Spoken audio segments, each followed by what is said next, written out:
রেলওয়ের রানিং স্টাফদের কর্মবিরতি প্রত্যাহারের পর সকাল থেকে সারা দেশে চালু হয়েছে ট্রেন চলাচল। তবে শিডিউল বিপর্যয়ে আরেক ভোগান্তি সইতে হয়েছে যাত্রীদের। কর্তৃপক্ষ বলছে পরিস্থিতি স্বাভাবিক হতে সময় লাগবে আরও 2-1 দিন। বিস্তারিত রবিউল ইসলাম রবির প্রতিবেদনে।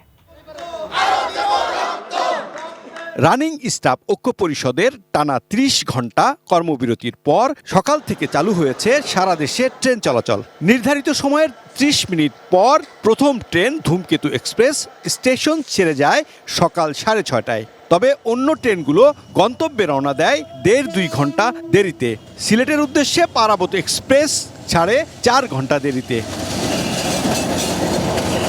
এমন পরিস্থিতিতে বিকল্প ব্যবস্থায় গন্তব্যে যেতে চাইলেও ভোগান্তিতে পড়েন যাত্রীরা। ক্যান্সেল করতে চাইছে, আবার 10% আবার কেটে নিচ্ছে। এটা কেন? আমার টাকা আমাকেই তো ফেরত দিচ্ছে। এটা কর্তৃপক্ষের জন্য আমরা কেন লস করব? যাবে কি যাবে না, ঘন্টার পর ঘন্টা পেয়ে যাচ্ছে। যেমন আমার ট্রেনের টাইম ছিল 6:30, সেটাকে করছে তারা 7:30। 7:30-এর জায়গায় 8:30, এখন তারা দিচ্ছে 9:30। আগামীতে যে বলবে না যে 10:30, 11:30, তার কোনো নিশ্চয়তা নাই। এখন যদি টিকিটটা ক্যান্সেল করি, এই টিকিটটা মানে দেখা যাবে যে 20%, 25% কেটে নেয়। কেন? আমার টাকা, আমার সমস্যা তো আমি টিকিট বাতিল করছি না, আপনাদের সমস্যার কারণে বাতিল করছি। তাহলে এই প্রশ্নের জবাব দিবে কে?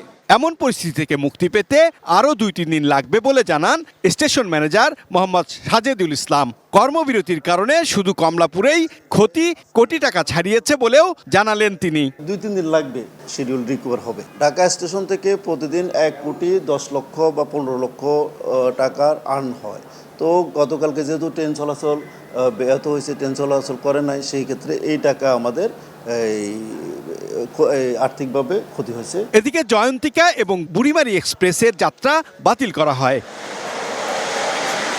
রবিউল ইসলাম রবি, এটিএন নিউজ, ঢাকা।